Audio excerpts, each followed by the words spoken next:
लेके 14 तक जब यूपी की सरकार थी तब इंडिया ने भी ऐसी आतंकवाद फेस किया था। देखो, आज की इस पत्रकार वार्ता की चर्चा को राजस्थान की भारतीय जनता पार्टी और यहाँ की व्यवस्था तक मैं सीमित रखना चाहूँगा। सर, आप तो ये लगातार कहते हैं कि सरकार आ रही है, जबकि गहलोत लगातार जो है अशोक गहलोत की सरकार रिपीट होने वाली है और वो दावा करता है कि हमारी योजनाएं जन कल्याणकारी। लाल डायरी कल्याणकारी है। एनसी क्या गांधी डायरी है, लाल डायरी है। आपको लाल डायरी किसने कहा? नहीं, लाल डायरी गांधी डायरी तो कहा, जबकि ये दो देखिए विषय डायरी है। देखो, लाल हो काली हो डायरी है। नहीं, देखो डायरी ही देखो। मैं तो आप ही समझना है। विषय भ्रष्टाचार, विषय महिलाओं के ऊपर उत्पीड़न, विषय है बेरोजगारी, विषय है किसानों के साथ धोखाधड़ी, विषय है तुष्टीकरण। ये सारे प्रसंग आज खुल के बोल रही है। प्रजातंत्र में सत्ता में रहने से इतने दम्भ दिखाना कोई दिखा सकता है, इसमें कोई आपत्ति नहीं है, लेकिन प्रजातंत्र में वोट जब होती है उसकी चोट भी लगती है। इस बार राजस्थान की दीवारों की स्पष्ट लिखन नहीं है, गहलोत साहब की सरकार जाएगी।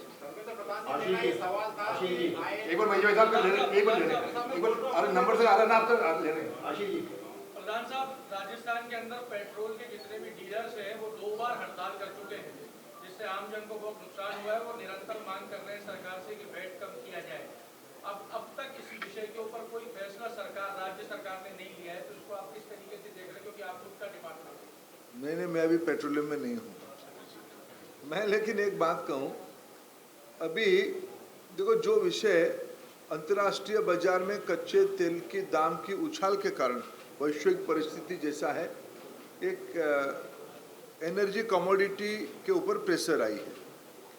लेकिन जब भी जैसे आपने देखा होगा इन दिनों में एलपीजी प्रोडक्ट पे भारत सरकार की जो सीधी दायित्व है उसमें हमने प्राइस रिडक्शन किया और प्रधानमंत्री उज्ज्वला योजना की लाभार्थियों को 300 रुपया की एक्स्ट्रा सब्सिडी उनकी बैंक खाते में देने की व्यवस्था किया। पहले 200 किया था, 200 रुपया की टोटल प्राइस रिडक्शन किया सभी कंज्यूमर्स के लिए। और फिर अभी दशहरा को सामने रखते हुए, नवरात्रि को ध्यान में रखते हुए प्रधानमंत्री जी ने 100 रुपया फिर सब्सिडी दिया। जैसे हमने अपने जिम्मेवारी निभाया, राज्यों की सरकारों को अपने राज्य में पेट्रोलियम प्रोडक्ट की प्राइस को रेशनल करने के लिए उनकी भी कदम की आवश्यकता है। यहाँ की सरकार भी यहाँ की आवश्यकता को ध्यान में रखते हुए निर्णय करनी चाहिए। मेरा ये सवाल था कि मुख्यमंत्री अशोक गहलोत जो भी भाषण देते हैं और मीडिया बाइट में जब भी सचिन पायलट वाला मामला बताते हैं, सरकार गिराने वाला, आपका नाम प्रमुखता से लेते हैं गजेंद्र सिंह जी के साथ। आप क्या कहना चाहेंगे? देखिए, मैं अशोक गहलोत साहब को क्या कहूँ, देश की बहुत बड़े नेता है, लेकिन वो नेता कांग्रेस पार्टी के। सचिन पायलट उन्हीं के सरकार की मंत्री थे, उन्हीं की पार्टी के प्रदेश अध्यक्ष कभी होते थे, उनकी पार्टी के युवराज की खास है, तो उनके घर के विषय है, उसमें धर्म प्रधान कहाँ से आया? और मुख्यमंत्री ये भी कह रहे हैं कि 12 दूल्हे और 1 घोड़ी है, इनमें तय नहीं है कि चेहरा कौन होगा। देखो, मैं राजनीति में इस प्रकार की शब्दावली पे विश्वास नहीं करता। जो लोग सामंतवादी हैं, जो लोग गरीबों को नीचा दिखाते हैं और प्रजातंत्र में एक दम्भ दिखाते हैं, उनकी भाषा ये हो सकती है। भारतीय जनता पार्टी के मंच पे उस प्रकार की भाषा को में ही प्रजातंत्र में लोग तय करते हैं। कल मुख्यमंत्री ने एक आदेश भी जारी किया है कि हमें सर्वे करवा रहे हैं, जातिगत जनगणना के पक्ष में बोलोगे, आपका क्या रिएक्शन? देखिए, मैं राजस्थान की लोक कथा में बहुत अभ्यास नहीं किया हूँ। मैं उड़ीसा से आता हूँ। एक उड़ीसा में हमारी एक कहानी है, जब शेर बूढ़ा हो जाता है, शायद यहाँ भी वो कहानी होगा अपनी भाषा में, अपने कोलोकियल ऑफिस के साथ। शेर जब बूढ़ा हो जाता है, शिकार नहीं कर पाता है, वो एक नदी के किनारे बैठ जाता है और कई सारे चीज का पिटोरा लेके बैठता है कि जो मैं आजकल साधु हो गया हूँ, मैं अब शिकार नहीं करता हूँ, जो मेरे पास आएगा उसको मैं सोने की कंकण दूंगा। ये गहलोत साहब की हालत ऐसी हो गई और कांग्रेस पार्टी उससे खराब हो गई है। भाई आपकी खानदान की, आपकी बड़े लोगों की खानदान से पीढ़ी दर पीढ़ी लोग सत्ता में रहे। राज्य में आपके पास लंबे समय सत्ता कई राज्यों में रहा। आपने सब गरीब कल्याणकारी योजना, एससी की चिंता, एसटी की चिंता, पिछड़ों की चिंता किया है क्या? मैं याद दिलाना चाहूंगा गहलोत साहब को। गहलोत साहब बड़े अनुभवी नेता है। गहलोत साहब थोड़ा उसका उत्तर दे।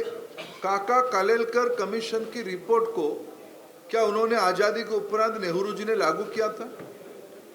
जब देश में पिछड़ों के बारे में बीपी मंडल साहब की रिकमेंडेशन आई, मोरारजी भाई देसाई प्रधानमंत्री थे 77 में, उसी में एक कमेटी बनी, कमेटी 80 में रिपोर्ट दे दिया। कांग्रेस पार्टी 10 साल उस रिपोर्ट के ऊपर बैठे रहा। वीपी सिंह साहब की सरकार के समय में वो रिपोर्ट इम्प्लीमेंटेशन हुआ। मैं ऑन रिकॉर्ड आज जयपुर की प्रेस कॉन्फ्रेंस कहना चाहता हूं, उन दिनों की कांग्रेस पार्टी की बड़े नेता पूर्व प्रधानमंत्री स्वर्गीय राजीव गांधी जी की भाषण को खुलासा किया जाए। उन्होंने इस मंडल कमीशन की रिपोर्ट की इम्प्लीमेंटेशन को पुरजोर विरोध किया था। क्या उन्होंने रिकमेंडेशन था ओबीसी कमीशन बना के उसको कॉन्स्टिट्यूशनल मान्यता दिया जाए, उन्होंने दिया था क्या? मोदी जी ने दिया। देखो, जिन्होंने कभी किया ही नहीं। अभी मैंने आपके सामने कहा, आप ही की रिपोर्ट है, एनसीआरबी की रिपोर्ट कह रहा है कि दलितों के ऊपर अत्याचार की 1 नंबर राज्य राजस्थान। गरीब किसानों को धोखाधड़ी देके 19,000 नोटिस भेजने वाला राज्य राजस्थान। अशोक गहलोत साहब उसकी नेता। ये ऐसे वो कहानी जैसे हो गया, शेर बूढ़ा हो गया है, अभी शिकार कर नहीं सकता है, अभी हिरन को प्रलोभन दे रहा है कि मैं सोने की कंकण दूंगा। ये धोखाधड़ी ना तब हिरन ने समझा था, ना आज राजस्थान की जनता उसको समझेगा।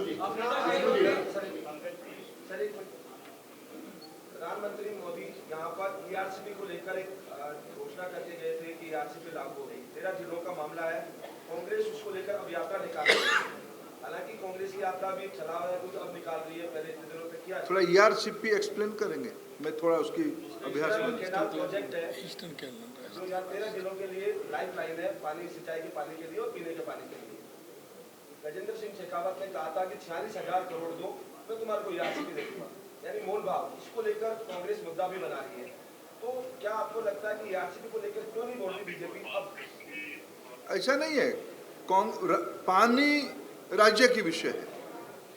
देखिए, जब लिस्ट बनी है, कॉन्करेंट लिस्ट, स्टेट लिस्ट और यूनियन लिस्ट, पानी राज्य की विषय है। इसकी अगुवाई, इसकी पहल राज्यों की करने की आवश्यकता है। एमपी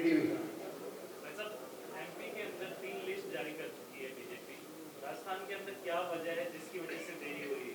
कोई वजह नहीं, जितने की पूरा वजह है। आपने कहा 50 विधानसभा सीटों के ऊपर आज जो है विशेष योजना बनाई गई है जयपुर संभाग की। किस प्रकार की योजना बनाई गई है? हमने इस योजना के बाद आत्मविश्वास से कहा कि 50 दिन के बाद बीजेपी की सत्ता आएगी।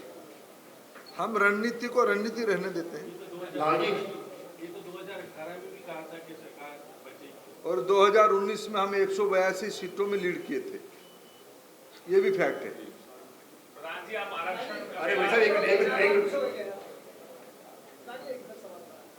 आपकी पार्टी जुड़ा हुआ है, लंबे समय से आपकी सूची का इंतजार हो रहा है कि पहली सूची कब आएगी। इसी बीच क्या हुआ, एक वायरल सूची वायरल हो गई आपकी, और उस वायरल सूची के चलते लगातार आलम ये है कि विधानसभा से लेकर आगे भाजपा मुख्यालय तक लगातार समर्थन आ रहे हैं। एक बार 7 महीने से पहली सूची कब आएगी? क्या पहली सूची फाइनल हो गई है क्या? देखिए, मेरे पार्टी एक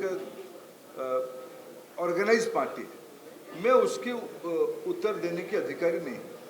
प्रदेश अध्यक्ष है, यहाँ के स्थापित नेता हैं, हमारी प्रदेश की प्रभारी है, चुनाव प्रभारी है, ये कॉम्पिटेंट लोग उसके बारे में उत्तर देने के लिए।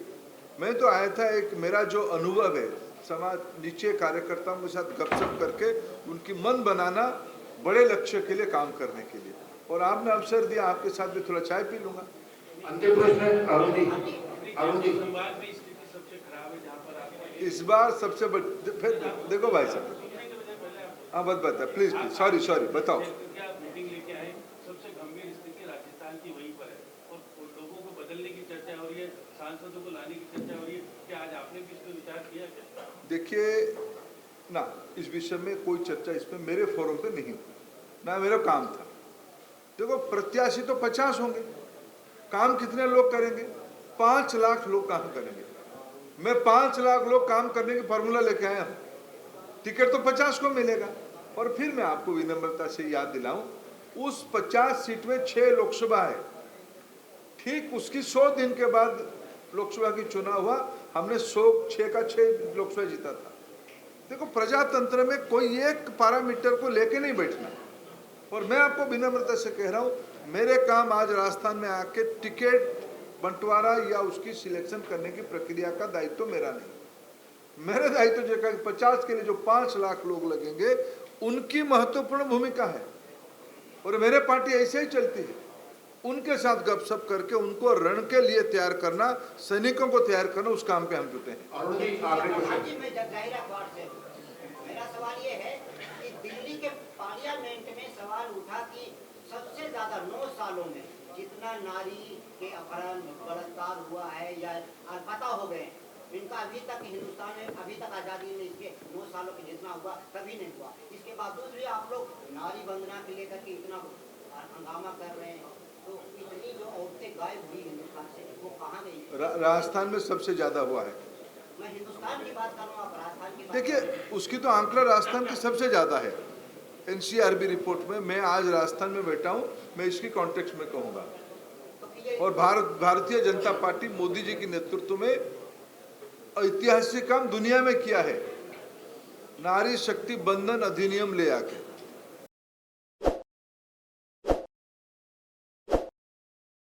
ताज़ा खबरों के लिए विजिट करें द फैक्ट इंडिया की वेबसाइट और डाउनलोड करें द फैक्ट इंडिया ऐप।